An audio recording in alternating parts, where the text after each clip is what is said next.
ان شاء الله ویل چې کوم دي ان شاء الله دا د امت لپاره بهتر دي سړي بهتر دي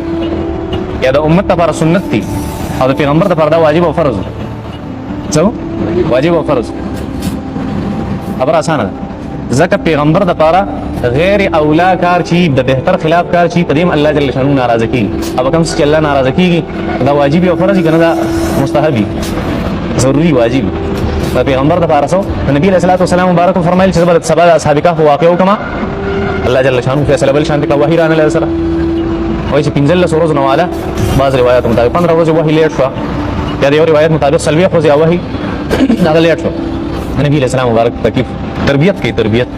غلطه نه څه غلط مراد وانه لګیږي نو غټه ګناه کړو نه پیغمبر د ګناه نه معصوم پیغمبر دا کارونه نه کوي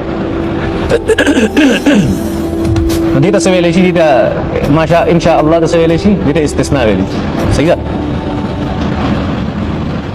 دا استثناء چی کنه استثناء نو دا چې کوم فقهي احکامات مسلې چې کوم